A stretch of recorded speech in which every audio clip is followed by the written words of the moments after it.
महाकाल की नगरी से श्री राम का अटूट नाता है। अवंतिका नगरी वह पावन धरा है जहां श्री राम ने अपने पिता का पिंडदान किया था।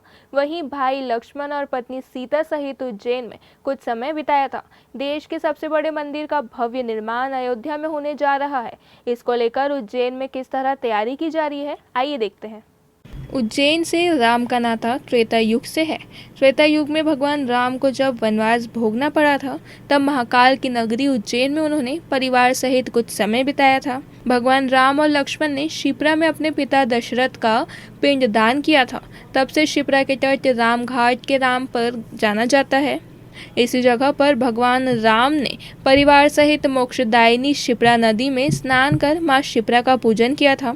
उसके बाद शिप्रा किनारे अपने पिता दशरथ का पिंडदान विधि विधान के साथ किया गया। तब से माना जाता है कि जो भी मोक्षदायिनी शिप्रा पर पिंडदान करता है उसको मोक्ष की प्राप्ति होती है। इसका उल्लेख ग्रंथों में भी लिखा है। शिप्रा पर पूजन करने के बाद भगवान राम सीढ़ी के रास्ते वन की तरफ चले गए थे, जिन्हें आज भी राम सीढ़ियों के नाम से जाना जाता है। कण कण में बसे हैं राम, ऐसा माना जाता है। त्रेता युग में भगवान राम वनवास के दौरान रामघाट पहुंचे थे और यहाँ पर उन्होंने अपने पिता दशरथ का पिंडदान किया था। जभी से इस स्थान को रामघाट के नाम से जाना जाता है। आपको बता दें कि ये रामघाट है। यहाँ पर राम भगवान और सीता माता और लक्ष्मण जी आए थे वनवास के दौरान। यहीं पे उन्होंने अपने पिता का पिंडदान किया था। उसी के बाद से इस स्थान का नाम रामघाट पड़ गया। आपको बता दें ये साक्षी मंदिर है, चित्रगुप्त साक्षी मंदिर। कहीं भी कोई भी स्थान होता है उसके आई विटनेस होते हैं। जो ये चित्रगुप्त मंदिर है, धर्मराज मंदिर है, यहाँ पर ये साक्षी मंदिर के नाम से जाना जाता है। और ये उस चीज़ के साक्षी होते हैं जो यहाँ पर पिंडदान करते हैं। आपको बता दें कि उसके बाद में भगवान राम इन सीढ़ियों के माध्यम से चिंतामन गणेश पहुंचे थे और वहीं पे उन्होंने बाण चलाकर माता सीता की प्यास बुझाई थी और चिंतामन गणेश उत्पन्न वहां पे हुए थे। उनका जो पूजन अर्चन करके उन्होंने वहां से शुरुआत की थी। चिंतामन गणेश तब से ही प्रथम गणेश के नाम से यहाँ पे जाने जाते हैं। महाराज जी हमारे साथ में हैं। पूरा इतिहास किस तरह का यहाँ का माना जाता है, महाराज जी बताएं क्या इतिहास है यहाँ का। रामघाट पर भगवान श्री रामचंद्र जी ने वनवास के दौरान अपने पिता दशरथ जी का पिंडदान दिया था, इसलिए इस स्थान का नाम रामघाट पड़ा। भारत में 7 तीर्थ हैं, 7 तीर्थों पर रामघाट की स्थापना हुई है। वो इस कारण हुई कि भगवान श्री रामचंद्र जी ने अयोध्या, मथुरा, माया, काशी, कांची, अवंतिका 7 पुरी में जाकर अपने पिता दशरथ जी का पिंडदान दिया था। इसीलिए 7 पुरी में रामघाट की स्थापना करी गई।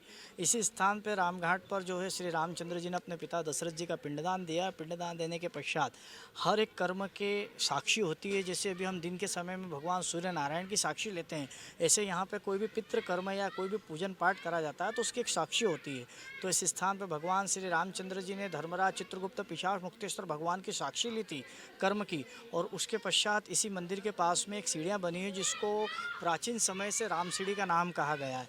इसी मार्ग से श्री रामचंद्र जी माता सीता और लक्ष्मण जी के साथ आगे वन की ओर प्रस्थान कर रहे थे। कुछ ही दूरी के पश्चात उज्जैन की परिसीमा में ही चिंतामन गणेश का क्षेत्र आता है। वहाँ पे माता सीता को जो है काफ़ी प्यास लगी, तो भगवान श्री रामचंद्र जी के कहे अनुसार लक्ष्मण जी ने वहाँ पर बाण गोदा भूमि में और वहाँ से जो जलधारा निकली, उस जलधारा का जो स्थान का नाम है वो लक्ष्मण बावड़ी और बाण गंगा का नाम कहा गया है। वहीं पर माता सीता ने उस जल को ग्रहण करने के पश्चात उसी जल से गणपति जी की 3 गणेश की स्थापना करी, जिनको हम चिंतामन गणेश के रूप में मुख्य रूप से पूजते हैं।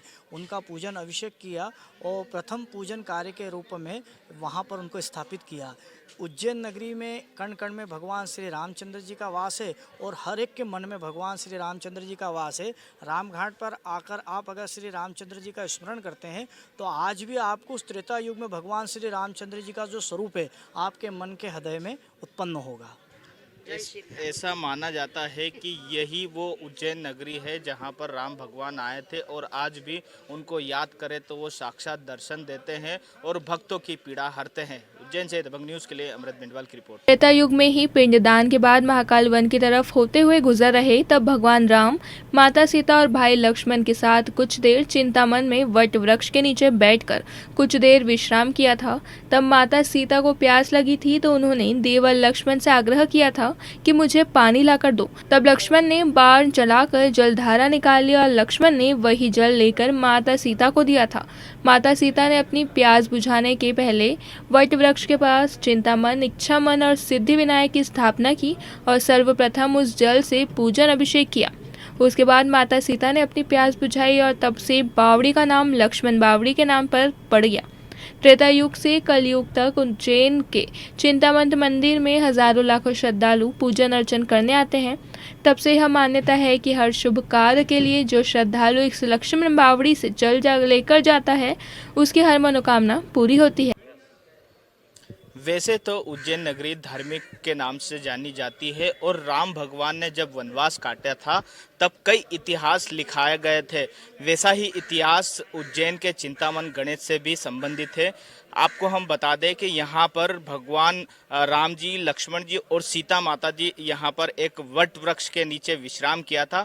उस वट वृक्ष के उसके नीचे से उत्पन्न हुए गणेश मंदिर की स्थापना के लिए लक्ष्मण भगवान ने यहाँ पर बाण चलाया था। आपके पीछे यहाँ पर एक बाण गंगा है। यहाँ पर लक्ष्मण जी ने बाण चलाकर ये बावड़ी उत्पन्न की थी और सीता माता ने यहाँ पर आचलन भी किया था। और उसके बाद से ही यहाँ पर जो कोई भी श्रद्धालु आते हैं उनकी मनोकामना पूर्ण होती है। यहाँ का जल लेकर गणेश भगवान को जो चढ़ाते हैं उनकी हर जो मनोकामना होती है वो पूर्ण होती है। महाराज जी हमारे साथ है। महाराज जी, किस तरह का यहाँ का इतिहास है और राम भगवान यहाँ किस तरह से पहुँचे थे? जब वनवास काल राम जी का चला उस समय में उज्जैन में उनके पिताजी का देहांत हुआ। उस समय में वो उज्जैन में थे तो रामघाट पर उन्होंने पिंडदान किया। पिंडदान के पश्चात क्षिप्रा के दक्षिण तट पर उन्होंने विचरण किया। जो दक्षिण तट पर ये चिंतामन गणेश विद्यमान है, यहाँ पर एक भयानक जंगल हुआ करता था। जंगल में से होते हुए वो विचरण कर रहे थे तो विश्राम करने के पश्चात एक वटवृक्ष का प्रादुर्भाव हुआ और उसमें से भगवान गणपति की 3 प्रतिमाएं प्रकट हुई। तीनों प्रतिमाओं का पूजन की आवश्यकता में जल पूजन की आवश्यकता रही तो जल अभिषेक करना था भगवान को। तो चूँकि जंगल था तो लक्ष्मण जी ने बाण चला करके ये जल की उपलब्धता कराई थी। इसको बाण गंगा अपन जिसको कह रहे हैं साम मंदिर के पूर्व दिशा में विद्यमान है। उस जल से भगवान गणपति का पूजन अभिषेक किया था। 3 प्रतिमाएं एक साथ में हैं। वो लोग भी 3 थे जिनका नामकरण हुआ। मन की चिंता दूर हो चिंतामन गणेश, इच्छा पूर्ण हो इच्छामन गणेश, और सीता जी ने जिनकी पूजन की वो सिद्धि विनायक गणेश है। उनकी पूजन से सारी सिद्धियां प्राप्त होती है। तो मन की चिंता दूर होती है, इच्छा पूर्ण होती है और सिद्धि की प्राप्ति होती है। ऐसी 3 प्रतिमाएं यहाँ पर विद्यमान हैं और उस सब में इस बाण गंगा का विशेष महत्व है कि यहाँ का जल लेकर के भगवान गणेश जी को चढ़ाने पर सारे मनोरथ पूर्ण होते हैं, ऐसा बताया जाता है। तो जब राम भगवान ने वनवास काटा था उन्होंने कई इतिहास लिखे थे। ऐसी कई जगहों पर वो गए थे जो आज के इतिहास में माना जाता है। वैसा ही उज्जैन के चिंतामन गणेश में भी वहाँ पहुँचे थे और ये बावड़ी उत्पन्न की थी। तब से ही इस बावड़ी की काफ़ी मान्यता है और चिंतामन गणेश में जो भी श्रद्धालु आते हैं वो इस बावड़ी का जल लेकर मंदिर में चढ़ाते हैं, गणेश भगवान को चढ़ाते हैं तो उनकी मनोकामना पूर्ण होती है। उज्जैन से अमृत बेंडवाल की रिपोर्ट।